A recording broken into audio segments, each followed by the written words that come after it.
para que con la sangre preciosa de nuestro Señor Jesucristo cobre este lugar, nuestro entendimiento y nuestras vidas, que sepamos recibir lo que Él quiere hoy darnos. Dios te salve María, llena eres de gracia, el Señor es contigo, bendita tú eres entre todas las mujeres, y bendito es el fruto de tu vientre, Jesús. Santa María, Madre de Dios, ruega por nosotros pecadores, ahora y en la hora de nuestra muerte. Amén. Pueden sentarse, mis hermanos. Muy buenas noches para todos.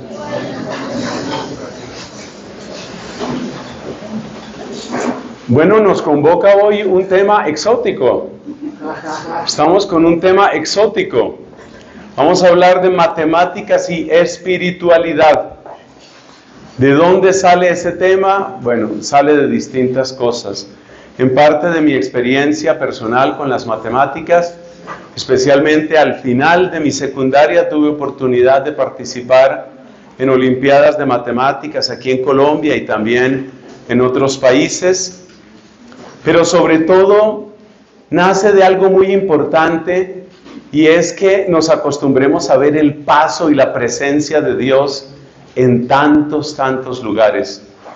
A veces creemos que Dios está únicamente metido en la iglesia, únicamente metido en la oración, únicamente metido con los sacerdotes o las religiosas. Y la verdad es que Dios nuestro Señor ha dejado su huella preciosa, ha dejado su perfume gratísimo por todas partes. Además, hay que tener en cuenta que algunos piensan, a nombre de la ciencia o a nombre de la matemática, piensan que esos son temas donde no entra Dios. Sin más introducciones, les comento que esta conferencia, esta predicación va a tener 3 partes. En primer lugar, vamos a hablar sobre un tema apasionante, tan apasionante que hay gente que me parece que lo exagera, y es el tema de los números en la Biblia. Ahí entran significados simbólicos de los números en la Biblia, ahí entran una cantidad de cosas interesantísimas. Ese va a ser el primer punto. El segundo punto es la sabiduría que dan los números. Parece increíble, pero sí aparece varias veces en la Escritura que las consideraciones numéricas bien hechas nos llevan a Dios, y nos llevan a un Dios que no tiene límite, un Dios que está más allá de todos los números. Eso es lo que vamos a encontrar en la segunda parte, la sabiduría que nos regalan los números en la Biblia nuevamente. Y en tercer lugar, pues vamos a hablar de algunas comparaciones con matemáticas un poco más recientes. Entonces ahí vamos a mencionar algo de geometría, vamos a mencionar algo de cálculo de probabilidades y vamos a mencionar algo de la teoría del caos. Es decir, algo de matemática más o menos reciente que resulta inesperadamente inspirador para referirnos a la vida cristiana. Hace años en Perú tuve una homilía en la que hablaba precisamente sobre este tema de las probabilidades y cómo se aplicaban a la vida del cristiano. Y una persona que precisamente está hoy entre nosotros, nuestra querida Valentina, me dijo: ¿dónde está esa predicación? ¿Dónde está esa homilía? Y sé que debe estar en alguna parte, pero es que considérenme, por favor, son más de 10,000 homilías que están grabadas en mi página de internet, entonces no ubico muchas cosas. Pero hoy vamos a volver a presentar ese hermoso tema de cómo la teoría de probabilidades nos da unas afirmaciones bien interesantes sobre cómo tiene que mirar uno su propia vida. Entonces vamos con el uso de los números en la Biblia, y podemos decir que en la Biblia los números se utilizan de 3 maneras. En primer lugar, para indicar cantidades. En segundo lugar, de una manera simbólica, y en tercer lugar, de una manera que llamamos gemátrica. La gematría, que ahí es donde entran las exageraciones. Entonces, este primer tema, que son los números en la Biblia, se divide en 3. Las cantidades, los símbolos y la gematría. Las cantidades, ¿qué es? Pues se utilizan los números en la Biblia para lo mismo que nosotros lo indicamos. Por ejemplo, usted puede leer en Juan 11:18, usted puede leer que se nos dice cuál es la distancia entre Betania, donde vivían Marta, María y Lázaro, y la ciudad de Jerusalén. y se nos dice que era una distancia como de unos 150 estadios. 150 estadios. Entonces, esa cifra, sabiendo lo que es un estadio era una medida de longitud en aquella época, una medida de longitud que equivalía más o menos a unos 200 metros. Entonces, usted dice, si son 150 estadios, esa es la quinta parte de 1000, entonces divido eso por 5 y eso me da 30 y multiplico eso por 1000 y me da como un 30.000 o una cosa así parecida. Esa es como la distancia, es decir, serían como unos 30 kilómetros según eso. En realidad es una distancia menor, tal vez unos 3 kilómetros. En todo caso es una distancia. Mire este otro. A veces se utiliza también los números en la Biblia de una manera que se llama intersubjetiva. Es como cuando usted, si tiene un hijo, usted le pregunta al hijo y dice, bueno, ¿y cómo te fue allá en el colegio? Bien, estábamos en un campeonato. ¿Y cuántos colegios participaron? Como 30. Y no fueron 30, fueron 15, o fueron 12, o fueron 20. Pero el número 30 denota el entusiasmo del niño contando lo que él sintió dentro de ese campeonato, como 30. Entonces, también en la Biblia hay números que son más o menos exactos, como esto que dije, la distancia de Betania. Hay números más o menos exactos. Pero también hay otros números que están indicando no solamente el dato, sino el impacto del dato en el sujeto. Como cuando usted cuenta una cosa, pero la cuenta de una manera exagerada. Ustedes han visto esas discusiones donde la mamá le dice al hijo, te he dicho 800 veces. No han sido 800, fueron apenas 790. ¿Ven? Pero entonces ese 800 está indicando que si hay un dato, pero también hay una repercusión subjetiva del dato. Hay un dato objetivo y hay una repercusión subjetiva. Por eso a veces llamamos a ese lenguaje intersubjetivo. Entonces, el primer uso de los números en la Biblia es para dar datos, que pueden ser datos objetivos o que pueden ser datos intersubjetivos. Bueno, esa es la parte como más, diríamos, más precisa de los números en la Biblia. Pero vamos ahora al uso simbólico. En la Biblia se utilizan muchas veces los números de una manera simbólica. Ustedes han oído, por ejemplo, lo del tercer día, han oído del ayuno de 40 días, han oído, por ejemplo, del número 7, las 7 iglesias que aparecen en el Apocalipsis, o uno de los 7 ángeles que están en la presencia de Dios. Esos números en la Biblia muchas veces tienen un valor simbólico y es muy interesante conocer este valor simbólico porque nos habla un poco de cómo era, llamémoslo así, el ambiente espiritual en el que se movía aquella gente. Entonces yo les traje aquí, por eso traje aquí impreso, una lista de las asociaciones numéricas típicas en la Biblia. Por ejemplo, el número 1 siempre se asocia, tanto por ser unidad como por ser el primero, siempre se asocia con Dios. Acuérdate de Deuteronomio 6, donde se dice, el Señor nuestro Dios es solamente uno. El número 1 corresponde a Dios. Dios es el único, Dios es el primero, Dios es el uno, Dios es el que yo debo tomar en primer lugar en mi vida. El 1 se asocia con Dios.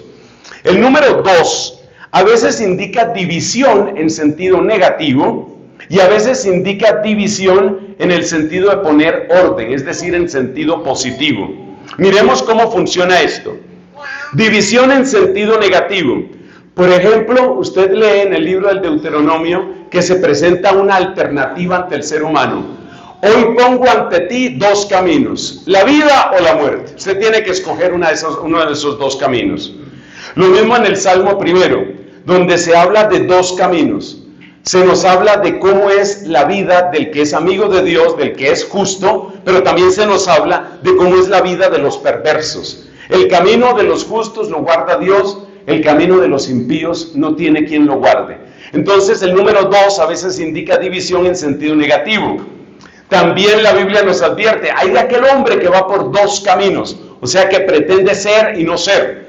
Lo mismo pasa con el profeta Elías, cuando está discutiendo, cuando está exhortando vigorosamente al pueblo de Israel y le dice, ¿hasta cuándo estarán ustedes tratando de ir por 2 caminos? Otra traducción dice, cojeando de ambas piernas. ¿Por qué? Porque estaban divididos. Estaban divididos ¿cómo? A veces creían en Dios, a veces creían en Baal. División, número 2. División en sentido negativo. Pero también hay división en sentido positivo, en el sentido de poner orden, en el sentido de separar, en el sentido de juzgar. Por ejemplo, en Mateo 25, usted se da cuenta que hay una división. Es Dios el que pone orden. ¿Qué orden pone Dios? Dios dice, un momentico, en el rebaño de Dios pues se supone que hay cabras y hay ovejas. Entonces dice, al final de los tiempos, el Hijo del Hombre separará, o sea, pondrá orden. A la derecha, las ovejas. A la izquierda, las cabras. Dios pone orden. Pero el primer pasaje de la Biblia donde aparece el número 2, poniendo orden, es en el Génesis, donde se nos dice, por ejemplo, que Dios en la creación lo que hace es instaurar un orden. Separó las aguas superiores de las aguas inferiores. Separó el agua de la tierra firme. Separó, es decir, Dios poniendo orden. Eso tiene que ver con el número 2. El número 3 indica la totalidad de un determinado proceso. Así, por ejemplo, se dice cuando Abraham va con su hijo Isaac en la escena aquella del sacrificio, se dice, al tercer día divisaron el lugar del sacrificio. Cristo dice que va a resucitar al tercer día. Hay un profeta que dice, en 2 días nos castigará y al tercero nos levantará. Entonces, ¿qué indica 3? 3 indica la totalidad de un proceso. Para los judíos, estar totalmente seguros de que una persona ha muerto implica 3 días. Nos da esa idea de 3. Por ejemplo, Lázaro, cuando Cristo lo resucita, ya llevaba 4 días, ya había pasado los 3 días. ¿Qué indica eso? Que realmente estaba totalmente muerto. Entonces 3 indica totalidad. 3 aparece, por supuesto, lo más importante cuando se refiere a la resurrección del Señor. Pero observemos que es una expresión en principio simbólica. Está indicando la totalidad de un proceso. O sea que 3 días no necesariamente significa 72 horas, por decir algo. El número 4, ¿qué significa el número 4? Ustedes me dirán ahora, bueno, ¿qué haremos cuando vayamos en el número 28? Tenga paciencia, esto va poco a poco, no vamos a examinar todos los números, pero mire que estas cosas le ayudan a uno a leer con mayor provecho la Biblia. El número 4 es el número de la tierra. ¿Por qué? Porque son 4 los puntos cardinales. Y hay una cosa muy curiosa, si usted mira, sobre todo en el original hebreo en la Biblia, usted se da cuenta que en la Biblia no se presentan necesariamente en el orden en el que nosotros decimos los puntos cardinales. Nosotros solemos enumerar los puntos cardinales siguiendo la secuencia del reloj, por ejemplo, norte, oriente, sur, occidente o cosas parecidas. En la Biblia siempre se menciona como primer punto cardinal el oriente. Y la palabra oriente, oriens, lo que está indicando es aquel salir. Oriens, oriri, en latín significa salir. Y por lo tanto, oriens quiere decir de donde sale el sol. La manera como se enuncian los puntos cardinales es oriente, occidente, norte y sur, que es curioso porque forma como una especie de cruz. Cuidado ahí al pasar, verifica por favor que no se vaya a tropezar nuestro querido amigo con la cámara. Él va ahí con mucho cuidado. Muchas gracias, Nicolás, Dios te bendiga. Gracias, Alejandro, te vi inquieto, realmente afanado, pero muchas gracias. Entonces el número 4 es el número de la tierra, el número de lo que es terreno. En el Apocalipsis, por ejemplo, se menciona 4, se habla de los 4 vientos. 4 es el número de la tierra, por las 4 direcciones que uno tiene. Usted se da cuenta que, por ejemplo, en el libro del profeta Ezequiel, se habla de cómo se mueven unos seres extraños, unos seres celestiales, una especie de ángeles que se aparecen en el libro de Ezequiel, y dice que avanzan en una dirección o en otra, como decir hacia adelante o hacia atrás, o hacia un lado o el otro, con lo cual se está indicando la presencia y la acción de los ángeles en toda la tierra. Es algo muy bello. El número 5 yo no lo conocía. El número 5 aparece como dato en el libro de San Juan, en el Evangelio de San Juan, aparece el 5 como dato cuando se habla de una piscina que tenía 5 portales. Esos 5 portales son un dato y muy interesante porque el número 5 no era un número muy cercano a los israelitas. Y resulta que excavaciones arqueológicas en el siglo XX encontraron la piscina de los 5 portales, que es una cosa muy hermosa porque es como una verificación histórica del dato que aparece en San Juan. Sobre todo por lo que les digo, el número 5 no es un número muy frecuente en la lengua hebrea o en la cultura hebrea. ¿Qué significa el número 5? El número 5 es un número, fíjate, el número 5 es el número de la mano, es más o menos lo que cabe en una mano, pero ¿qué indica? Es más o menos un modo de decir algunos. Y hay unos pasajes bien interesantes. Por ejemplo, en Lucas 12, del 6 al 7, qué emoción ver a tantas personas tomando sus apuntes. En Lucas 12, versículos del 6 al 7, dice nuestro Señor Jesucristo, no se venden 5 pajarillos por 2 monedas, porque dice 5. 5 era un número popular, como decir una mano, ¿no? 5 pajarillos por 2 monedas.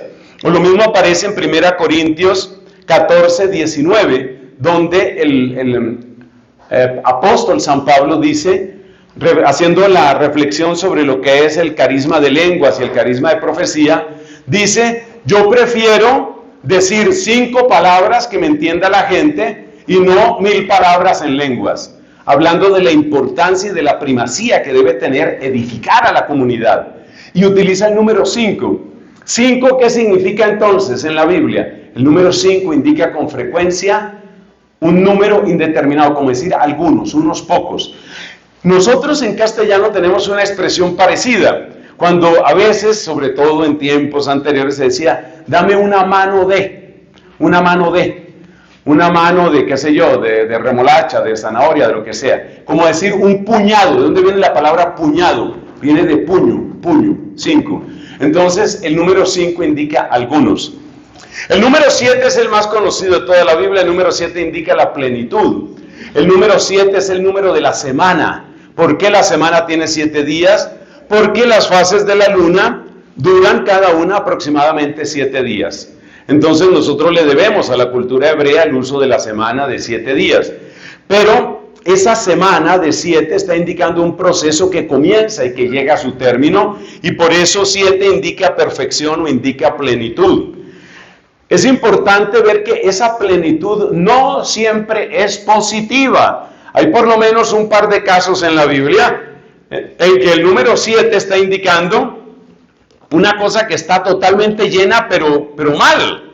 Por ejemplo, se dice de esta mujer, después santificada, transformada completamente por Jesucristo, Santa María Magdalena, se dice que estaba poseída por 7 demonios. ¿Qué quiere decir el número 7 ahí? Quiere decir que eran un demonio, otro demonio, finalmente 7. Más que eso, lo que quiere decir es, estaba completamente endemoniada. Había una plenitud de maldad dentro de esa persona, lamentablemente. Era algo muy lamentable lo que había en ella.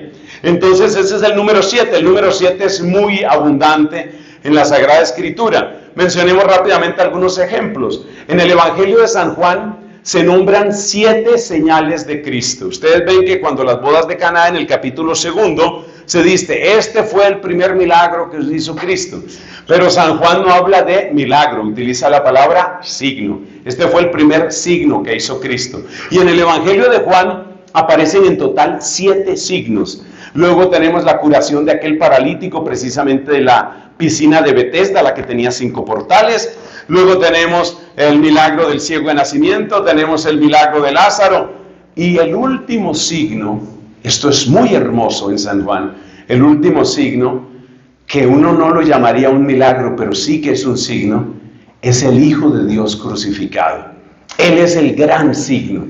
Y salen un total de 7 signos en el Evangelio de San Juan. Luego en el Apocalipsis aparece muchísimo el número 7. Por ejemplo, cuando el vidente del Apocalipsis, que se llama Juan, muchas personas creen que se trata del apóstol San Juan, no tenemos certeza absoluta sobre eso, pero no es lo más importante aquí. Cuando el vidente del Apocalipsis, que se llama Juan, tiene una visión, él está desterrado en una pequeña isla que se llama Patmos, por la persecución terrible que se dio a finales del siglo I del Imperio Romano. Él está desterrado en la ciudad de Patmos. Y allá en la ciudad de Patmos él está haciendo oración porque él está sufriendo mucho solamente por ser fiel a Dios. Y en medio de su oración tiene una visión. Y en esa visión aparece un candelabro que tiene 7 luces. El candelabro típico, entre otras cosas, de la fe judía. Y en medio de ese candelabro se le aparece Jesucristo mismo, que lo saluda con una expresión majestuosa. Le dice: yo soy aquel que era, el que es y el que vendrá, o el que ha de venir. Entonces, ese es el Hoen, se dice en griego Hoen, el que era, Hoestin, el que es, Hoerjómenos, el que tiene que venir, el que va a venir. La palabra erjómenos es muy hermosa, es del verbo erjomai, que significa ir o venir, y indica una certeza. Hoerjómenos es el que va a venir. Así se le presenta a Cristo. Obsérvese que Cristo se le presenta utilizando 3 veces el verbo ser. El que era, el que es y el que va a venir. El que era, el que es, el que va a venir. Esa es otra razón por la que el número 3, del que ya hablamos, pues está indicando una especie de totalidad. En el libro del Apocalipsis hay muchísimas apariciones del número 7. El libro que tiene el designio de Dios está sellado por 7 sellos. Hay 7 copas de la ira de Dios. Son 7 iglesias a las que se dirigen 7 mensajes. Todo eso está indicando que hay una plenitud de revelación, que ese es el sentido que trae el libro del Apocalipsis. El número 10. El número 10 indica enseñanza que debes recordar, enseñanza importante para recordar. Cuando aparece el número 10, aparece algo que debes guardar en tu memoria. O sea que el número 10 significa algo así como memorable, algo que tienes que recordar. Y por eso los israelitas, cuando reciben la síntesis de la ley de Moisés, reciben el decálogo. Acuérdate, una década, ¿qué es? 10 años. Entonces, decena viene también de ahí, por supuesto. Entonces, ¿qué es el decálogo? Significa las 10 palabras, y así se nombra en hebreo. Pero son 10 palabras, ¿por qué? Porque así como tienes 10 dedos en tus manos, fácilmente tú puedes, llevando la cuenta en tus manos, puedes darte cuenta si estás recordando los preceptos del Señor. El número 12, otro número importantísimo. Los más importantes de todos son el 1, el 7 y el 12. El 12 es el número de la elección. El 12 es el número de Israel. El número de Israel. Se supone que Jacob tuvo 12 hijos, de donde vienen las 12 tribus de Israel. Y luego Jesús elige 12 apóstoles. ¿Por qué? Porque en Cristo se renueva Israel. Porque en Jesucristo tenemos el nuevo Israel. La ciudad santa, que se nos describe en el Apocalipsis, la Nueva Jerusalén, tiene 12 grandes puertas y 12 perlas. En el libro del Apocalipsis también aparecen múltiplos del número 12. Por ejemplo, Dios se manifiesta en su trono, pero es también el trono del Cordero, donde se está firmando el misterio trinitario. Dios se manifiesta en su trono y alrededor de él hay 24 tronos. ¿Qué significa el número 24? 12 por 2. ¿Y por qué 2? Porque tenemos 12 de la antigua alianza, el antiguo Israel, y 12 del nuevo Israel. 12 y 12, por eso aparecen 24. Pero hay otro número conectado con el 12 que sale también en el Apocalipsis, que es el número 144. ¿Qué es 144? Es 12 por 12. Como quien dice, eso se puede interpretar de varias maneras. Puede interpretarse como la plenitud de Israel, la totalidad de Israel, o puede entenderse como los elegidos de entre los elegidos. Ese es 144. Los elegidos dentro de los elegidos. Porque tú te acuerdas que Cristo dijo en el Evangelio, son muchos los llamados, pero pocos los escogidos. Entonces los llamados indica como el primer 12, y los escogidos son como los 12 de los 12. Es decir, son aquellos que están realmente elegidos. Eso da 144. Pero se asocia con otro número, que es el número 1000. ¿Y el número 1000 qué significa? Multitud. El número 1000 está indicando multitud. Entonces 144.000 es un número muy bello. No hay que convertir esto en fetiche, pero es un número muy bello. porque 144 quiere decir los elegidos de los elegidos. Pero al ponerle el número 1000, lo que se nos está diciendo es que los verdaderamente elegidos van a ser muchos, exactamente. Eso es lo que significa el 144,000. En el libro del Apocalipsis hay muchísimo simbolismo con los números, con los colores, con las piedras preciosas, con los lugares. Hay mucho simbolismo. Me permito hacer autopropaganda en mi canal de YouTube. Ustedes encuentran que hay un curso completo sobre el Apocalipsis. Ahí pueden ustedes ampliar esta información que ya no se detiene solo en los números. El número 40 indica un periodo completo, un ciclo, una generación, algo que se completa. Así, por ejemplo, 40 son los años de los israelitas en el desierto. 40 son los días que pasa Moisés en oración antes de recibir la ley. 40 son los días de ayuno y oración de Cristo en el desierto antes de iniciar su ministerio público. 40 son los días de Cristo después de la gran noticia de la resurrección y cuando ya asciende a los cielos. 40. El número 40 indica un periodo que se completa, es más o menos el espacio de una generación. Y luego tenemos un par de números un poco exóticos, pero que tienen también su interés y tienen también su belleza. El número 70 y el número 153 aparecen muy pocas veces. El número 70 aparece en el Evangelio de Lucas cuando Cristo envía, es la misión más grande que realiza Cristo cuando ya va de camino a Jerusalén. Entonces Cristo ya no solamente envía a los 12, sino que envía a 70. Otra traducción dice 72, ambos números tienen sentido, 72 como múltiplo de 12 y 70 como ¿qué? Pues es que la primera vez que aparece el número 70 es por allá en el Génesis, o por lo menos en el contexto del Génesis, porque se creía en aquel tiempo que 70 era el número de pueblos que había en la tierra. El número 153, que aparece cuando Cristo se manifiesta, Cristo ya resucitado, se manifiesta a sus discípulos junto al lago. Acuérdense que Él hace una pesca impresionante, una pesca milagrosa, maravillosa, y Pedro arrastra la red hasta la orilla. 153 peces grandes. Es un número también muy raro, pero es que hay dos teorías sobre el número 153. Algunos dicen que en la época de Cristo había la idea de que había un total de 153 naciones en el mundo. Y otra teoría dice que según el saber popular de los pescadores ahí en el lago de Galilea, 153 eran las distintas clases de peces, como decir bacalao, róbalo, sardina, mojarra, no sé, yo no sé tanto de peces. Entonces que había 153 clases de peces. En cualquier caso, el sentido del número 153 es que la red de Cristo alcanza para todos los peces o para todas las naciones. Bueno, es un tema muy bonito esto del uso simbólico, pero pasemos al uso gemátrico. ¿Qué quiere decir esa palabra tan rara, gematría? ¿Qué quiere decir uso gemátrico?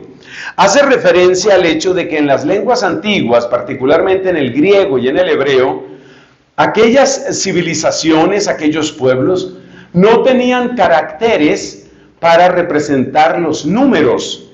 Nosotros, por ejemplo, si vamos a utilizar letras, utilizamos letras como estas, pero si vamos a escribir un número, utilizamos otros signos. Por ejemplo, si voy a escribir el número 1300, pongo estos caracteres que estoy aquí dibujando con mi dedo. Bueno, en los pueblos antiguos, ellos utilizaban las letras para los números también. Así, por ejemplo, en griego se utilizaba la letra alfa, que es la primera del alfabeto griego, para indicar el número 1, la letra beta para el número 2, la letra gamma para el número 3 y así todo el alfabeto. Y lo mismo en hebreo. La letra Aleph, que es la primera letra del alefato, se suele decir, es decir, el conjunto de letras del hebreo, se utilizaba para el número 1 y así sucesivamente.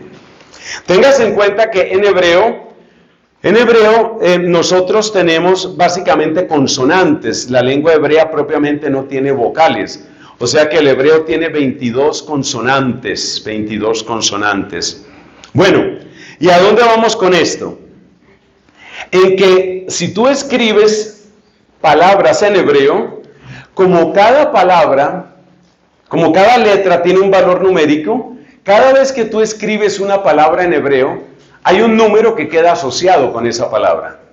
El ejemplo más popular, que lo tenía para después, pero creo que es bueno decirlo aquí, es el caso de lo que nos dice Apocalipsis 13:18. En Apocalipsis 13:18 se nos habla del número de la bestia, y es el 666, es el 666. El mismo libro aclara que se trata de la cifra de una persona humana. Todo indica, lo más probable es que se trataba del emperador Nerón, porque si tú escribes en hebreo, no sé si es en hebreo o en griego, me disculpan la ignorancia ahí, si tú escribes la palabra Nerón César, si tú escribes eso, me parece que es en griego, y tú sumas los valores de cada una de las letras en esa lengua, te da 666. Entonces, eso es lo que se llama gematría, la equivalencia entre los números y las letras, o los números y las palabras. Mire este otro ejemplo que yo no conocía, pero eso es lo hermoso de poder participar de estas reuniones preciosas de nuestra familia espiritual. En Mateo 1:17 nos dice este evangelista que los antepasados de Jesús fueron 42, que fueron 42 generaciones. Y dice 14 desde Abraham hasta David, 14 desde David hasta el destierro a Babilonia y 14 desde el destierro a Babilonia hasta Jesús. O sea, 14 por 3. Usted ya detecta 14, ¿qué es? 2 por 7. Y son tres tandas de 14, lo cual está indicando totalidad. Es una manera muy bonita de hablar de los antepasados de Cristo. Pero observa esto. Resulta que Mateo solo pone 3 nombres en los antepasados de Cristo para cubrir los 430 años que ellos estuvieron en Egipto. O sea, evidentemente no es una genealogía perfecta. Pero entonces, ¿por qué tanta insistencia en el número 14? Aparte de que 14 es 2 por 7. Es que si tú tomas las letras hebreas para decir David, te sale la letra D, lo que sería nuestra D, la letra B corta y otra vez la D. Acuérdate que las vocales no entran dentro de estas cuentas. DVD. Entonces, y resulta que el valor numérico de la D hebrea es 4, el valor numérico de la V corta hebrea es 6, y el valor numérico de la otra D también es 4. 4 más 6 más 4 da 14. Entonces, ¿qué es lo que nos está queriendo decir Mateo? Más que presentarnos una lista exhaustiva, perfecta y completa de todos los antepasados de Cristo, que hubiera tenido que ser una lista mucho más extensa, lo que está haciendo San Mateo es decirnos que Jesús es el David total, es el completo David, es el verdadero David. Es un sentido que uno solo lo entiende cuando uno entra en este tipo de significados que se llaman gemátricos, es decir, la correspondencia entre las letras y los números. Y hay otro ejemplo que me parece sorprendente y estoy tan feliz de haberlo encontrado. Mira este otro ejemplo. En Éxodo 38:26 se nos dice cuántas personas salieron de Egipto, cuántos israelitas salieron de Egipto. Claramente es una cifra que tiene algo de simbolismo. Y además es un número que parece muy caprichoso y además demasiado exacto. Se nos dice que fueron 630.550 personas. Número exacto. Bueno, no personas, porque se nos dice 603.550 hombres, sin contar mujeres y niños. Ustedes se preguntarán, ¿por qué en el pasaje de la multiplicación de los panes o en este pasaje de Éxodo 38 no se cuentan las mujeres y los niños? Ahí van a salir todos los teólogos y las teólogas feministas a decir, es que la mujer no importaba, es que la mujer... Mire, estamos en una cultura donde el hombre era el que llevaba la cuenta de la familia. Es decir, cada vez que se habla de un hombre se daba por descontado que todo hombre es casado y que todo hombre tiene su esposa y sus hijos. O sea que realmente lo que se nos está diciendo es que de Egipto salieron 603.550 familias. Cuando en la multiplicación de los panes se nos dice que eran cerca de 5,000 hombres sin contar mujeres y niños, eso significa que eran cerca de 5,000 familias. Pero de todas maneras el número 603.550 es un número que parece como tan exacto, como tan raro. Resulta que si usted toma en hebreo esta frase, todos los hijos de Israel, eso cobija las letras en hebreo, R, S, K, L, B, N, Y, S, R, L. Y si usted suma esos números, le da exactamente 603.550. Entonces, ¿qué significa 603.550? Significa todos los hijos de Israel. Es decir, no quedó nadie de Israel en Egipto, salieron todos los hijos de Israel. Bueno, eso es la gematría. Se puede caer, cuando uno se fascina demasiado con un tema de estos, uno puede caer también en una especie de fetiche de los números. Yo quiero advertir aquí sobre ese peligro. El fetiche de los números bíblicos se va por esta línea de la gematría, tratando de encontrarle a cada palabra y a cada número que aparezca por ahí. No, pero espérate un momento, ¿y por qué? ¿Por qué? ¿Cuántos fueron los recipientes en las bodas de Caná? ¿Ustedes se acuerdan? 6. Ay, voy a llorar. 6. 6, gracias, Regina, gracias. Gabriela.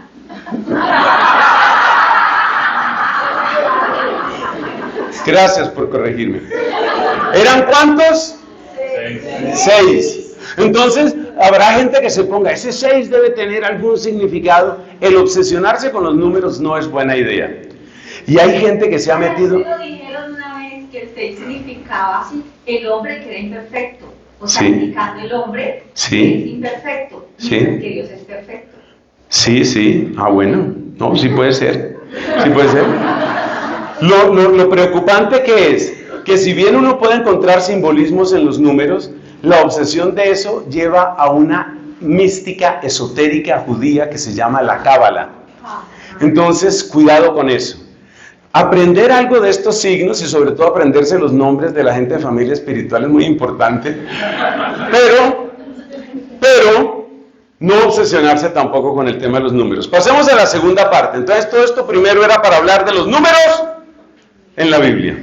Hemos visto que los números sirven para dar datos, sirven para dar símbolos y sirven para dar mensajes, que es lo propio de la gematría, pero cuidadito, por favor, no se me fanaticen tampoco con la gematría y olvídense de historias, porque los Rosacruces y otros grupos así esotéricos que captan gente, sobre todo la gente que está fascinada con los temas así de ocultismo y de que hay algo, el Vaticano esconde algo, hay algo que no nos han dicho, no nos han dado la Biblia completa, no nos han dado el tercer secreto de Fátima, no nos han dado, hay algo que está escondido allá. Cuidado con esas teorías de conspiración, porque yo he visto gente perder la fe por eso.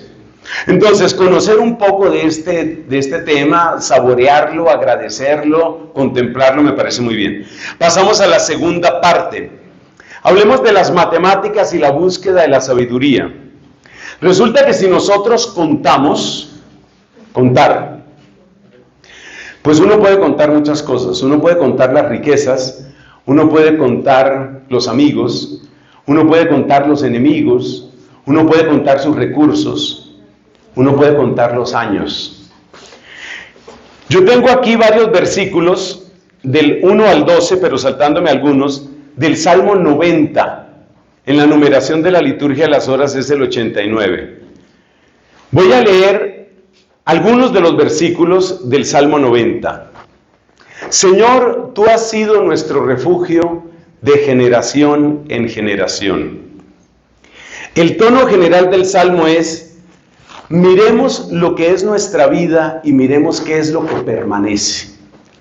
Tú has sido nuestro refugio de generación en generación. Antes que naciesen los montes, o fuera engendrado el orbe de la tierra, desde siempre y por siempre tú eres Dios. Es la afirmación del Dios infinito, del Dios eterno, del Dios ilimitado. Tú reduces el hombre a polvo diciendo: retornad, hijos de Adán. Retornar al polvo, ustedes recuerdan que en el Génesis se dijo eso, ¿no? Se dijo: tú eres polvo y volverás al polvo. O sea, se refiere al misterio de la muerte. Nosotros somos finitos. Tú reduces el hombre a polvo diciendo: retornad. ¿Retornad a dónde? Al polvo. Retornad, hijos de Adán. 1000 años en tu presencia son un ayer que pasó, una vela nocturna. Los siembras año por año como hierba que se renueva, que florece y se renueva por la mañana y por la tarde la siegan y se seca. Con este lenguaje poético, ¿a qué se está refiriendo? A la brevedad de la vida. Cuando yo pienso en algunas personas de ciertas edades, y ya me empiezo como que a contar ahí, uno dice, uy, cómo va pasando de rápido el tiempo, ¿verdad? Yo cuando hacía cuentas, ya 32 años de sacerdocio, imagínense que yo tengo aquí en el convento compañeros que son seminaristas, están estudiando su filosofía, su teología, yo ya era sacerdote y ellos no habían nacido.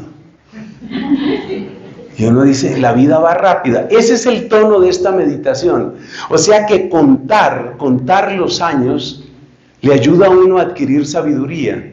Y saber contar es algo que prepara tu corazón para la eternidad.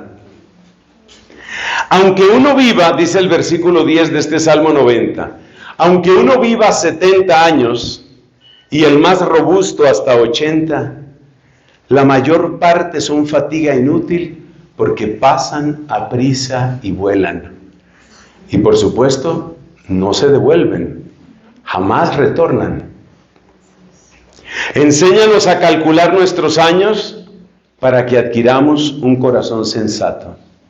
Enséñanos a calcular nuestros años. Mis papás cuentan que yo tenía, desde niño prácticamente, desde adolescente, tenía una cierta obsesión con las cuentas regresivas. Yo no sé, es algo que me ha acompañado. Debe ser un poco de temperamento matemático, vamos a llamarlo así. Pero para mí el tema de los años y el tema de la vida que pasa es algo que me ha inquietado desde niño, desde jovencito, me ha inquietado mucho. Y me ha inquietado mucho hasta el punto de que, por ejemplo, yo ahora hago cuentas. Ustedes me ven aquí, como dicen los memes, ¿no? Ustedes me ven aquí hablando y predicando, pero resulta que yo soy más viejo que Santo Tomás. Santo Tomás murió de 49. Yo tengo algo más de 49. Yo tengo más edad que Santo Domingo. Yo tengo más edad que San Carlos Borromeo. Yo tengo más edad que San Francisco de Asís. Tengo más edad que Santa Catalina de Siena, que Santa Teresita de Jesús. Estoy llegando a la edad a la que murió Santa Teresa de Jesús. Y estas consideraciones sobre los años, aquí se enséñanos a calcular nuestros años, estas consideraciones sobre los años realmente son útiles, hermanos. Porque uno tiene que preguntarse qué está haciendo con los años. ¿Qué está haciendo con los años? Y entonces hay un ejercicio matemático que lo he propuesto en varios retiros y lo voy a resumir aquí porque me parece interesante. Hablemos de días, no hablemos de años, hablemos de días. Un año tiene 365 días. Entonces, 3 años son un poquito más de 1000 días. Entonces, 30 años son un poquito más de 10.000 días. 30 años, un poco más de 10.000 días.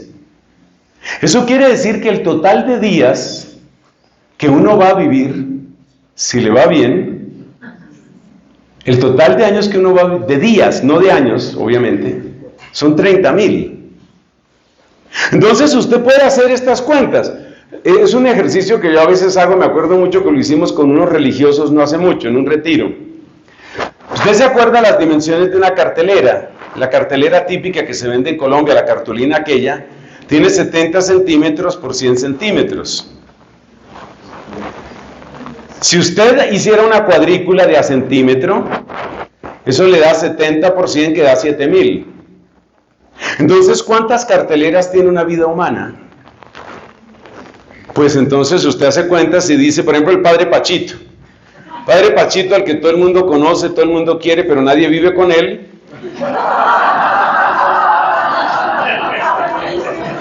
El Padre Pachito acaba de cumplir 91 años. Simplificando muchísimo las cosas, ¿sabe lo que son 91 años? 91 años son 13 carteleras. Porque cada cartelera le caben 7.000 cuadritos. Entonces yo, por ejemplo, ¿cuántos cuadritos tengo? Está bien, voy a hablar de mi edad, tenemos que sanarnos de esos traumas. Resulta que 7 por 8 es 56. Yo ya me he comido 8 carteleras y tengo un poquito más de eso. Yo ya me he comido 8 carteleras. O sea que si usted pegara aquí 8 cartulinas de esas que hemos dicho y las divide así en cuadritos, esos son los números que ya viví. Pero el problema no es ese, el problema es cuántas carteleras me quedan. Ese es el problema. Y eso es lo que uno no piensa. Yo tuve un profesor, un jesuita muy bueno en la maestría, que nos hacía unas reflexiones así como inesperadas, como que de pronto él salía con unas cosas que uno no se le habían ocurrido nunca. Entonces un día llegó preguntándonos: ¿usted cuántos años tiene? En esa época pues obviamente éramos jóvenes. No digo bellos, pero jóvenes sí. Entonces éramos jóvenes y entonces pregunta él: ¿usted cuántos años tiene? Éramos poquitos en ese grupo. Entonces el uno dice: yo tengo 30 años. Y él le dice: no, usted no sabe eso. No, ¿cómo no voy a saber? Otros pensaban que él se refería a que uno incluyera también los días en que estuvo en el vientre materno.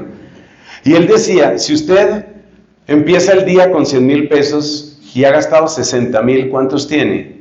40. O sea, los años que usted tiene son los años que le quedan. Uno no sabe, pero aunque uno no sabe, uno sí puede hacer unas ciertas conjeturas. Por ejemplo, con la edad que yo tengo, estadísticamente, yo ya me comí más de la mitad de mis carteleras. Porque ya llevo 8 y pico. Y Pachito, que es el campeón acá, y el padre Arévalo, llevan 13 carteleras. Entonces, lleve su cuenta en carteleras y piense usted que cada día que usted va tachando, lo tachó para siempre. Usted no se puede devolver. Entonces ahí es donde la matemática y las cuentas le ayudan a usted a buscar sabiduría. Enséñanos a calcular nuestros años. Piense, por ejemplo, en los años desperdiciados, en los días desperdiciados. Hay algo muy interesante que yo me he encontrado, y es que usualmente sucede esto. En cierto sentido, por alguna razón, yo fui una excepción a eso, pero eso no importa. La mayor parte de las personas cuando son jóvenes sienten que los días valen poco y que se pueden consumir de cualquier manera y se puede perder el tiempo. Y si me tocó repetir el año, pues lo repito, ¿cuál es el problema? Ya le repito su año, ya estuvo. No. Yo no me he encontrado una sola persona que haya tenido que repetir un año escolar, y que luego ese año no le pese. Pero no pesa inmediatamente. Al principio, cuando uno es joven, es como cuando uno está temprano en la mañana y tiene aquí buena plata en el bolsillo y uno dice: todavía tengo harta plata. Pero hay algo dentro del corazón humano que le va haciendo sentir a uno: espérate, que es que la vida se va acabando. Espérate, que es que la vida se termina. Espérate, que no me queda tanto. Y a medida que uno va entendiendo eso, uno, en la mayoría de los casos, hay gente que tarda mucho en esto, pero en la mayoría de los casos, uno empieza a adquirir sabiduría a partir de esta pregunta: ¿realmente vale la pena? ¿Vale la pena esta pelea? Por ejemplo, piense usted, no piense solamente en su edad, piense en los años de su matrimonio. Mucha gente cuando piensa en los años de su matrimonio, piensa en los años que ha tenido de matrimonio. Pero piense cuántos años más va a tener usted con su esposo, con su esposa, con sus hijos. Yo me pongo a pensar el caso, por ejemplo, de mis papás. Yo salí de casa cuando yo tenía, simplifiquemos, 19 años. Si yo multiplico 3 por 19, eso da 57. Eso quiere decir que yo pasé con mis papás, haciendo cuentas a día de hoy, una tercera parte del tiempo que he vivido. 2/3 partes de mi vida ya fueron sin mis papás.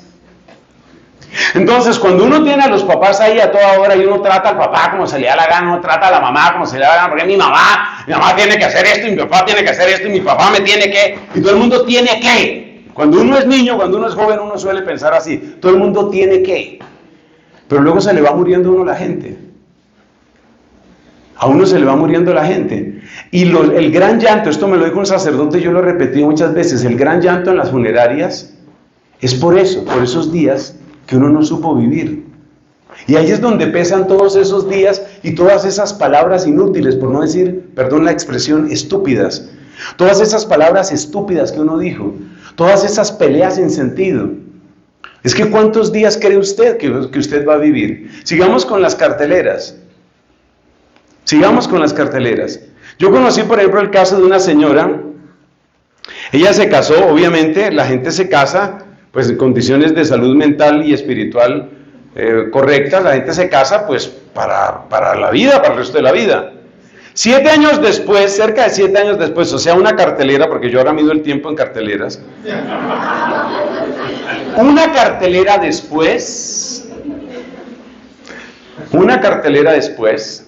claro que las cuentas están mal, porque si es 7,000 es una cantidad de años, uno no tiene tantas carteleras. Dios mío. Dejemos la predicación ahí, hermanos. Claro, si es que si 1,000 son 3 años, una cartelera son 21 años. O sea que uno lo que tiene son muchas menos carteleras. Bueno, entonces haga cuenta, si resulta que 7,000 son los años, pues esta mujer vivió unos pocos años y el esposo se le enfermó. Y después de que se agravó y se murió. Ella nunca se imaginó que ella iba a quedar viuda tan joven. El problema es que el tiempo nunca va de para atrás. Entonces, haga usted esas cuentas. Eso es lo que nos dice aquí la Biblia. Haga usted esas cuentas. ¿Cuánto tiempo voy a tener a mi papá, a mi mamá? ¿Cuánto tiempo tengo para arrepentirme? ¿Cuánto tiempo tengo para pedir perdón? ¿Hasta cuándo va a seguir mi inmadurez? Esas son las preguntas que tienen que ver con números y que nos van haciendo sabios. Eclesiastés del capítulo 3 del 1 al 8 dice todo tiene su tiempo. Ese es el famoso, hay tiempo para nacer, hay tiempo para morir, hay tiempo para llorar, hay tiempo para reír. Eso hay que leerlo, Mira esto, por ejemplo, que contrasta en el capítulo 3 de Eclesiastés, que contrasta la brevedad de nuestra vida, la contrasta con la eternidad de Dios. ¿Qué saca el trabajador de aquello en que se afana? Dios ha hecho todo apropiado a su tiempo. También ha puesto la eternidad en sus corazones. ¡Qué frase tan impresionante! Nosotros tenemos limitación de tiempo y eternidad en el corazón. Eso es lo más filosófico que usted va a oír en esta conferencia. Nosotros tenemos limitación de tiempo y eternidad en el corazón. Y eso es exactamente lo que viven las personas que se aman, exactamente eso. Y por eso quieren amarse con amor eterno. Y te amo para toda la vida. Y te amo para siempre. Y te amo hasta la luna, ida y vuelta. Y el otro tiene que decir, y yo te amo más, porque si no hay pelea, bueno. Entonces observa eso. Esta es la sabiduría que uno tiene que pensar. Que nosotros tenemos limitación de tiempo y ansia de eternidad. Eso está en Eclesiastés 3:11. Y a partir de este momento se convierte en una de mis frases favoritas. Bendito sea Dios por este tema y esta predicación que nos concede. Tenemos limitación en el tiempo y anhelo de eternidad. Y eso sucede así para muchas cosas y por eso mucha gente no quiere morirse. Y mucha gente no quiere morirse también porque tiene muchas cuentas pendientes y por eso están aferrados a la vida. Porque tienen una cantidad de manchones en sus carteleras. Y eso tiene que preocuparnos, eso tiene que llamarnos la atención. Refiriéndose a la tontería, a las tonterías que hacemos los seres humanos, dice el libro Eclesiastés, el número de los tontos es infinito. Malas noticias. Eclesiastés 1:15.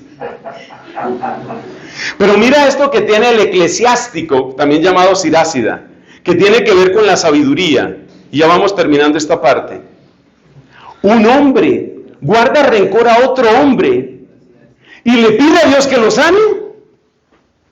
¿No tiene misericordia con su prójimo, su semejante, y suplica por sus propios pecados? Si él, que es débil y pecador, guarda rencor, ¿quién le conseguirá perdón? O sea, usted piense que cada día de rencor es un tachón en su cartelera. Usted piense que cada día de rencor es un día perdido. Usted piense que cada día de rencor usted jamás podrá recuperarlo. Y por eso hoy hay toda una oleada de mensajes en muy buenos psicólogos que nos hablan de esto. Cuando hablan del perdón, dice, mire, por amor a usted mismo, aprenda a perdonar. Aprenda a perdonar. Perdonar que significa en primer lugar soltar. Hay una predicación que les invito a ver, que está también en el canal de este servidor, que se llama El Perdón del Principio, donde explicamos precisamente que el comienzo del perdón no es que yo sienta bonito, no es que yo no siento cosas bonitas por una amiga que me traicionó, no siento cosas bonitas por un amigo que me robó, no siento cosas bonitas por mi esposo que me maltrató, por mi esposa. Perdonar no es sentir cosas bonitas. Perdonar empieza a ser soltar. El verbo griego que se utiliza es afiemi, que significa soltar, soltar. Es el verbo que aparece en el Padre Nuestro, que hay afes, geminta o feilema tajemón, dice, suelta, suelta, soltar.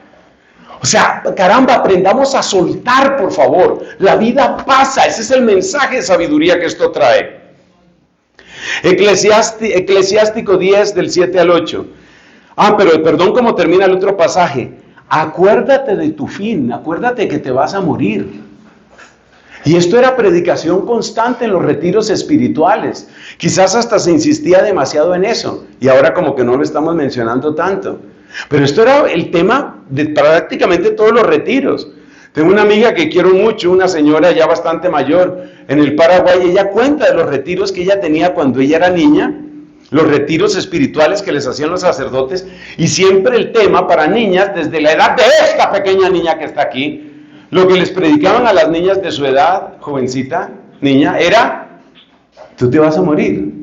Entonces vive de tal manera que puedas morir en paz contigo, con los demás y con Dios. Aprende a vivir así. Aprende a vivir para morir en paz.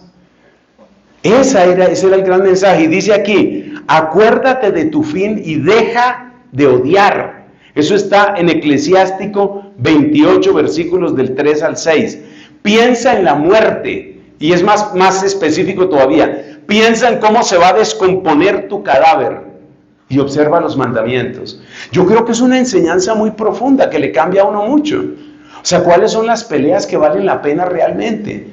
¿A qué le empeña uno la vida? ¿Cuáles son los esfuerzos? A veces uno, sobre todo en familia, o también nos puede pasar a los religiosos en comunidad, uno tiene unas peleas tan tontas. ¿Qué va a valer eso cuando yo me esté muriendo? ¿Qué va a importar eso? En el Nuevo Testamento, Cristo por eso nos invita a atesorar tesoros en el cielo. Tanto preocuparnos del placer aquí, de la ganancia aquí, de si soy importante, de si brillé, si me quisieron, si me aplaudieron, si tengo mucho, que yo tengo mejor carro que usted, que yo me doy vacaciones más lujosas que usted. Cuando nos estemos muriendo, ¿eso qué importa? ¿Eso qué importa? La pregunta que se hacían los monjes, quid hoc eternitatem, ¿esto qué importa para la eternidad? Cristo dice, atesora tesoros en el cielo. Otro dato matemático en el Nuevo Testamento, estamos en la parte de la sabiduría. Cristo ha recibido el Espíritu sin medida. Cristo nos recuerda que lo que Dios nos ha perdonado es una cantidad fabulosa. Mateo 18, del 23 al 55. Esa es la parábola esa donde se dice de un hombre que debía 10,000 talentos. Y había un prójimo que le debía 100 denarios. Para que te hagas una idea, 10,000 talentos era más o menos toda la riqueza que se producía en Israel, en todo el pueblo de Israel en un año. Eso era el Producto Interno Bruto de Israel en un año. Y él solo debía toda esa plata. Y se la perdonaron. Y luego el otro le debía 100 denarios. 100 denarios era más o menos como 4 salarios mínimos nuestros, aquí en Colombia. Eso era 100 denarios. No es una cantidad pequeña, pero tampoco es una cantidad descomunal. O sea, él tenía una deuda como todo el Producto Interno Bruto de Colombia o de Israel en esa época en un año, y eso se lo perdonaron y él no fue capaz de perdonar. Entonces, por eso, ahí entran las matemáticas. Haz cuenta de la paciencia que Dios te ha tenido. Haz cuenta de las bendiciones que te ha dado. Haz cuenta, por favor, haz cuenta de todo lo que Dios te ha perdonado. Verás que es una cantidad fabulosa. No solamente para que tú sientas el deber de perdonar, no, sino para que tú sobreabundes en amor. Porque nosotros en términos de matemáticas, y aquí termino la parte bíblica, nosotros en términos de matemáticas somos gente que ha vencido la escasez, escriba eso que le conviene. Nosotros somos gente que ha vencido la escasez, porque la mentalidad de la escasez es la mentalidad de que yo no puedo perdonar mucho, yo no puedo sonreír mucho, yo no puedo ser muy amable, yo no puedo permitir que me vayan a usar de pronto. El cristiano se rige por 1 Corintios 13. El amor no lleva cuentas, el amor es sin límite.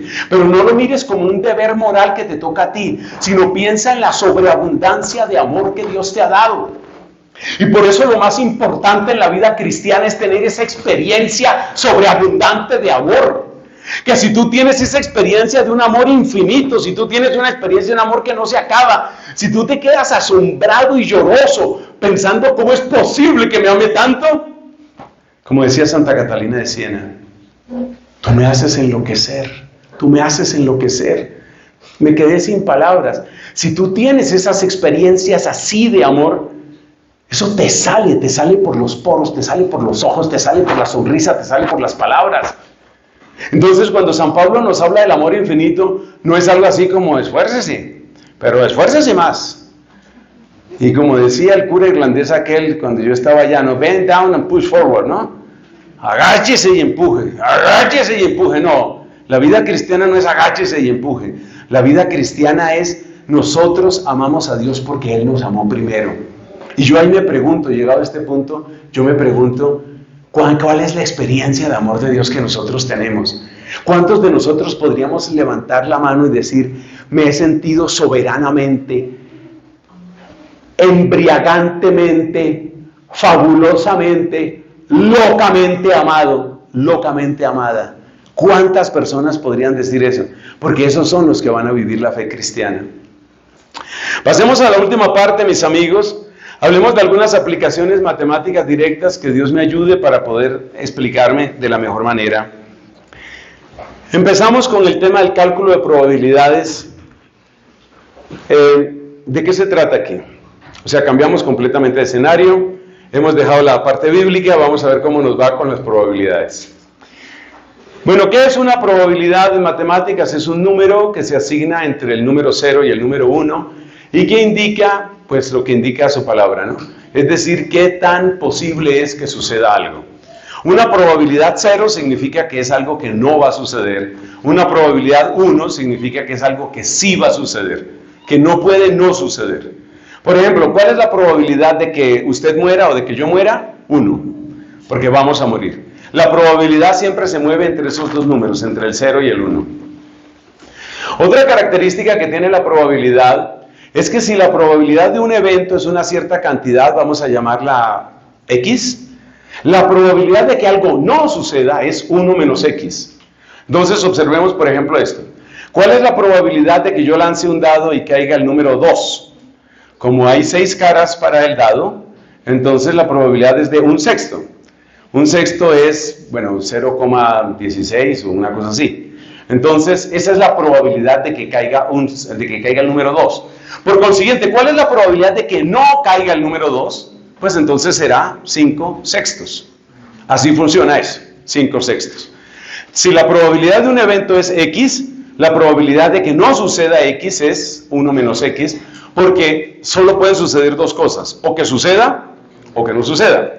Y si suceder tiene valor X, pues que no suceda tiene valor 1 menos X, se complementa. Es como una ley de complementariedad que hay entre la probabilidad de que algo suceda o de que no suceda. Con esos elementos, hagamos, por ejemplo, este análisis.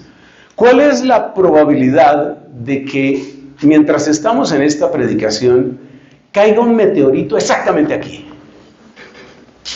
Pues uno dice, no debe ser tan grande la probabilidad. De hecho, en la historia de la humanidad solo conocemos el caso de una persona, eso sí es ganarse una rifa, ¿no? Solo conocemos el caso de una persona que fue golpeada por un meteorito. ¿Cómo puede una persona ser golpeada por un meteorito? Pues esta era una señora que estaba, y el hecho es real, pero yo le pongo fantasía un poquito. Ella estaba acostada en su camita. Eso es verdad, que estaba acostada sigue siendo verdad. Pero ahora sí viene la parte de fantasía. Ella pensaba, oiga, a mí nunca me pasa nada raro.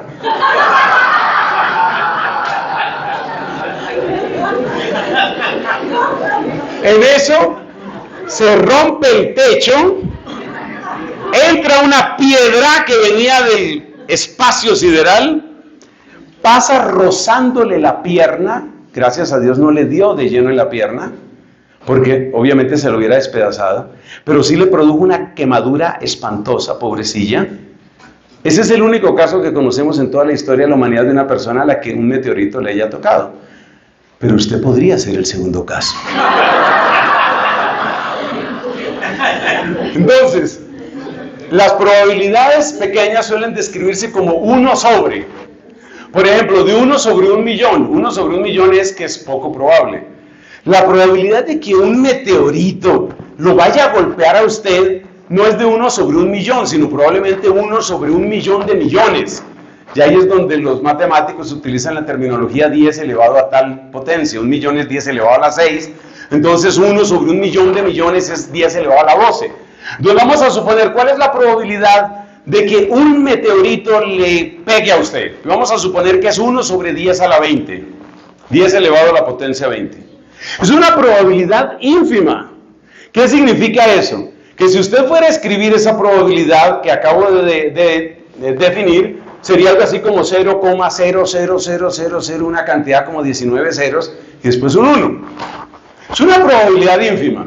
Y por lo tanto, ¿cuál es la probabilidad de que no le pegue el meteorito? Pues es 1 menos esa cantidad, y por lo tanto será 0,99999, como 19, 29. 9. Entonces, ahí tenemos 0,999. Esa es la probabilidad de que no. La probabilidad de que no me pegue el meteorito. Pero ahora viene la parte interesante. Hay otra ley de las probabilidades. Aquí estamos ya en la parte más matemática. Tengan paciencia y amor por las matemáticas. La probabilidad de que 2 eventos independientes sucedan se obtiene multiplicando. Entonces, por ejemplo, ¿cuál es la probabilidad de que yo lance una moneda y caiga cara? Y al mismo tiempo lance el dado y caiga, por ejemplo, el número 3. La probabilidad de que caiga cara es de 1 sobre 2, o sea, 1/2. Y la probabilidad de que caiga el número 3 es de 1/6. La probabilidad de que entonces caiga al mismo tiempo cara y el número 3 es de 1/2 multiplicado por 1/6. Es decir, 1/12. Esa es la probabilidad de que yo lance una moneda y tire un dado y al mismo tiempo la moneda caiga en cara y el dado caiga en el número 3. Las probabilidades se multiplican.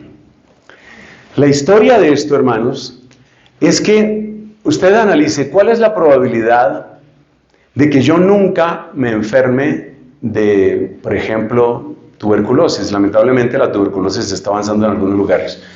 ¿Cuál es la probabilidad de que yo nunca me enferme de tuberculosis? Esa probabilidad se calcula de esta manera. ¿Cuál es la probabilidad de que yo no me enferme de tuberculosis hoy? Ese 0,999 tiene muchísimos 9 porque la probabilidad de que hoy me enferme de tuberculosis es muy bajita. Luego la probabilidad de que no me enferme de tuberculosis es bastante alta y es cercana al número 1. Esa es la probabilidad de que hoy no me enferme de tuberculosis. Pero resulta que mañana tampoco me debo enfermar de tuberculosis para nunca tener tuberculosis. Entonces, ¿cuál es la probabilidad de que tampoco mañana me enferme de tuberculosis? Ya tengo que multiplicar el 0,999 ese por otra vez 0,999 todo eso. Y así por cada día que yo voy viviendo. Es decir, tengo que multiplicar por 0,999 elevado al cubo, si son 3 días, tengo que tomar esa cifra y elevarla a 365 por cada año de mi vida. Y hay una cosa muy grave que se puede notar con el número 0,9. Imaginémonos que la probabilidad fuera 0,9. Gracias a Dios no es esa. Es una probabilidad muchísimo más alta que yo no me enferme. Fíjate que estamos hablando de la probabilidad de que yo no me enferme. Vamos a suponer que fuera 0,9. Si yo multiplico 0,9 por 0,9, me da un número menor a 0,9. Me da 0,81. Y si yo multiplico 0,81 otra vez por 0,9, me da un número menor. Me da 0,729. Y si yo multiplico otra vez por 0,9, me da un número menor. Y me da un número menor, y me da un número menor. ¿Eso qué significa? La probabilidad de que no me suceda algo malo en un día es muy alta. La probabilidad de que no me suceda algo malo en 2 días, en 100 días, en 1000 días, en 10,000 días, en el Padre Pachito de días,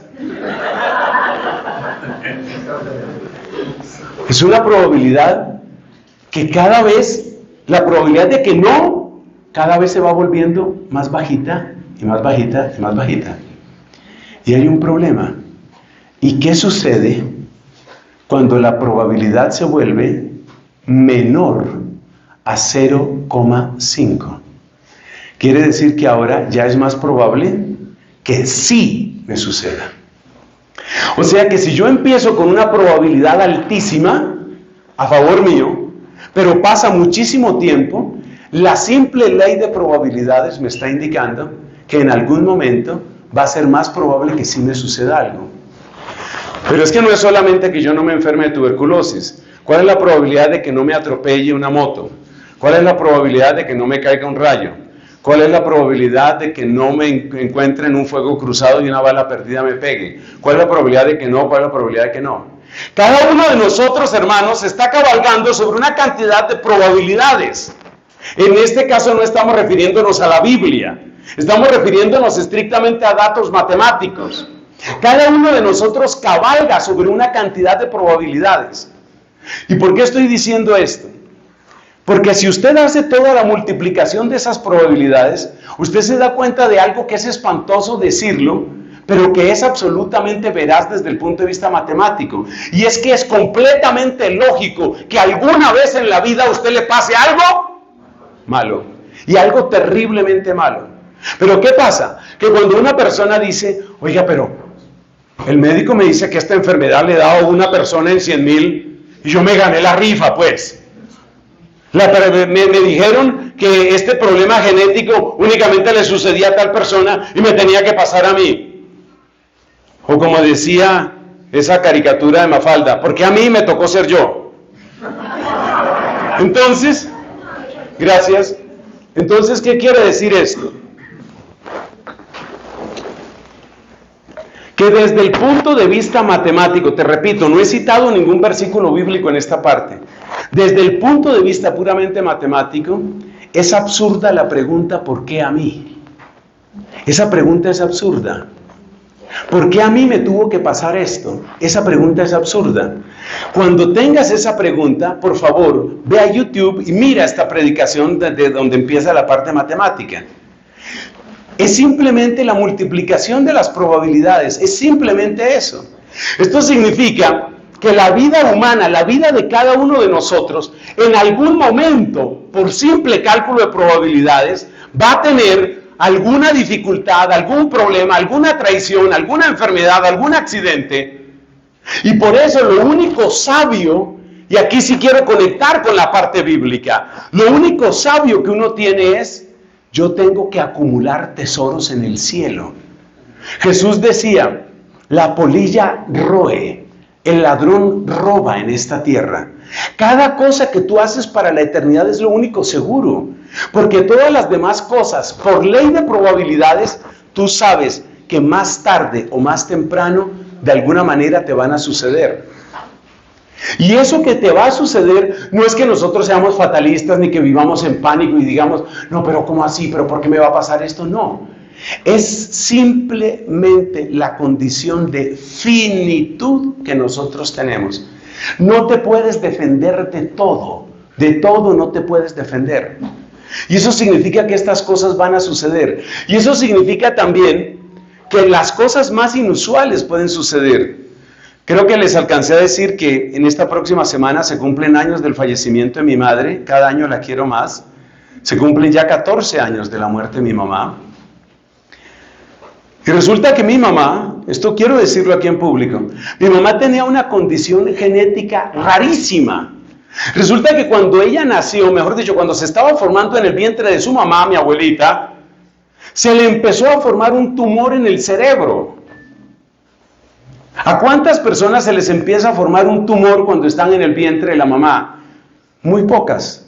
Pues eso le sucedió a mi mamá. Y ese tumor siguió creciendo a lo largo de los años de la vida de ella. De tal manera que al final de la vida de ella murió a 78 años, pero ya desde unos meses, casi diría yo años antes, se empezaba a notar un extraño deterioro mental en ella y nosotros no sabíamos por qué sucedía eso. Vinimos a saberlo cuando ese tumor se volvió tan grande que complicó la circulación del famoso líquido cefalorraquídeo. Y el aumento de la presión intracraneana produjo daños en la circulación en el lóbulo frontal y ella empezó a presentar dificultades de razonamiento. A partir de ahí Y a partir de unos comportamientos rarísimos que ella empezaba a tener y una caída que tuvo, se hicieron exámenes y finalmente se llegó a ese dictamen. ¿Cuántas personas se ganan ese tumor? Pues no sabemos. Pero ¿qué es lo que te está sucediendo a ti? O sea, yo no quiero llenar de miedo a nadie, pero ¿tú sabes realmente lo que te está sucediendo a ti? Como decía un padre en un retiro espiritual, a mí me da un poco de vergüenza decir estas cosas, porque sé que pueden incomodar a algunas personas, pero es así. Tú no sabes si ya empezó el cáncer del que te vas a morir, si ya lo tienes, tú no sabes. Y tú estás todavía pensando únicamente que en la moda, que en la diversión, que voy a pasarla bien, que estoy de pelea con mi hijo, que estoy de pelea con mi esposo, que estoy de pelea con... Deja esas peleas de por Dios. Deja esas peleas. Ya, como decía un padre, otro famoso jesuita predicador, decía, la flecha que te va a alcanzar ya fue disparada. Es decir, ten en cuenta que esa es la realidad. Esa es la realidad y eso uno lo necesita para vivir sensatamente. Y cuando se aplican las leyes de probabilidades, uno se da cuenta que eso es exactamente lo que sucede. Eso es exactamente lo que nos muestran las matemáticas. Entonces, fíjate la consecuencia que esto tiene. También por el lado de las matemáticas, llegamos a una conclusión. Cada minuto que tú pases con las personas que son importantes, cada minuto es irreemplazable. Cada minuto es irreemplazable. A ver cómo vas a tratar a la gente sabiendo que los vas a acompañar solo por unos años.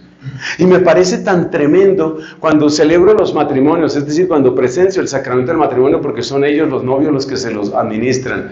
Pero cuando presencio el sacramento del matrimonio y me toca predicar, me parece tan impresionante esa frase que parece como algo tan hermoso, pero que es tan dramático. Hasta que la muerte los separe. Porque es que la muerte los va a separar.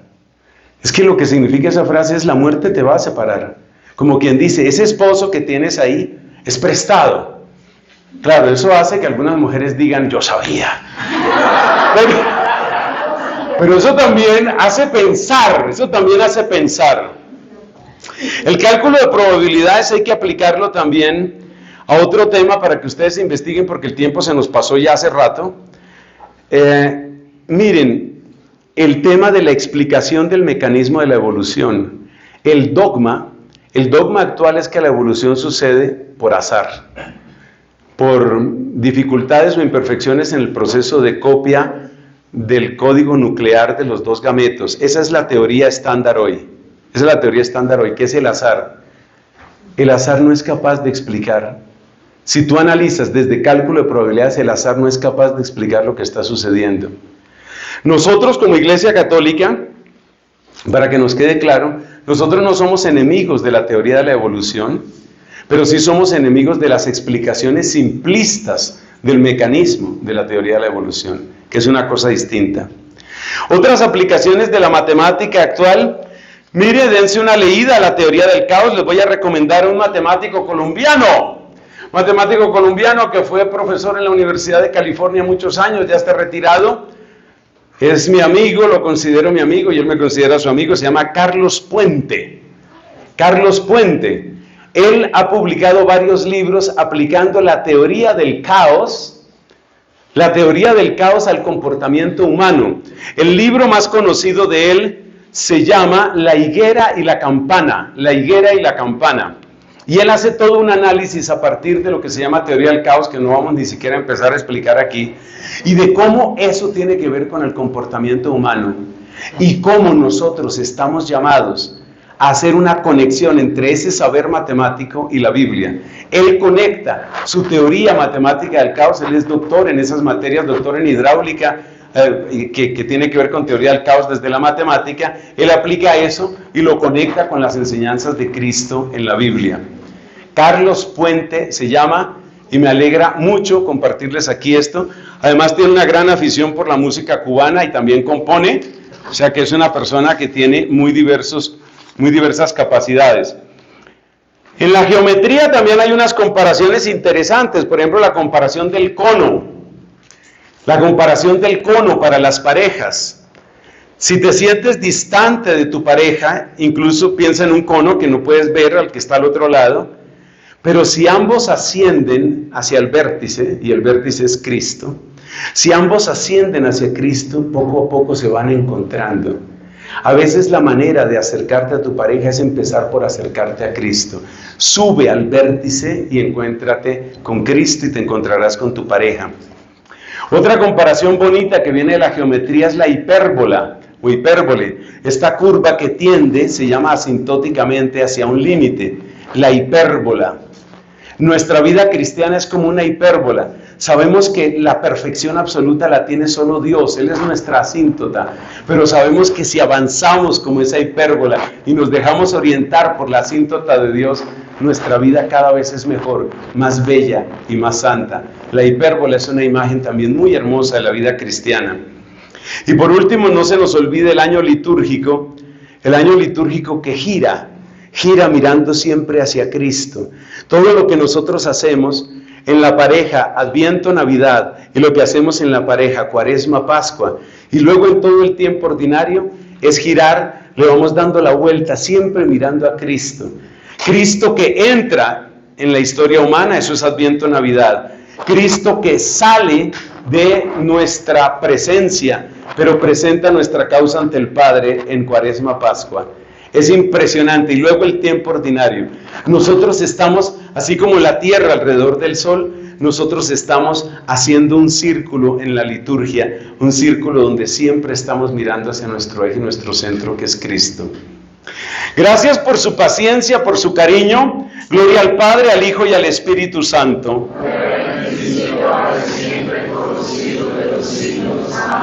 Pónganse ustedes de pie, vamos a hacer una oración de un par de minutos. Tenemos que pedirle al Señor, tenemos que pedirle a Dios nuestro Señor que nos unifique. Tú, Señor, tú eres el uno y el único. Tú eres el Dios uno y trino, no tres dioses, tres personas y un solo Dios. Ahí está también el misterio incomparable de quién eres tú. Señor, tú que eres uno, unifica nuestro corazón en ti. Señor, tú que eres uno, danos la perfección de la victoria en ti. Señor, tú que eres uno, enséñanos a calcular nuestros años para que adquiramos un corazón sensato. Señor, no permitas que gastemos nuestros días, nuestros años y nuestras carteleras. No permitas que los gastemos en tonterías. Danos sabiduría, permítenos elevarnos, Señor. Permítenos tender hacia ti. Permítenos recibir ese amor infinito que eres tú. Ese amor que no cabe en ningún número. Porque tanto amó Dios al mundo que le dio a su Hijo único, para que todo el que cree en Él no perezca, sino que tenga vida eterna. En esto consiste el amor, no en que nosotros hayamos amado a Dios, sino en que tú, Señor, tú nos amaste primero. Y tú nos amaste sin medida. Dice hermosamente la Sagrada Escritura que tú, Jesús, tú eres el que recibiste el Espíritu sin medida. Eres el que ama sin medida. Eres el que ama infinitamente. Señor, haz que tengamos experiencia de ese amor. Haz que nos gocemos en ese amor. Haz que transmitamos ese amor. Haz que podamos ser los testigos creíbles de ese hermoso amor. La gloria y la alabanza para ti, Señor. Tú eres grande, tú eres santo. A ti te bendecimos, Señor. Vamos a bendecir al Señor, nosotros los hijos de Dios. Siéntete amado. Vamos a bendecir al Señor, nosotros los hijos de Dios. Alzad vuestras manos, batidlas a Él y decidle que solo Él es fiel. Alzad vuestras manos, batidlas a Él y decidle que solo Él es fiel. Démosle un aplauso a la gloria de Dios.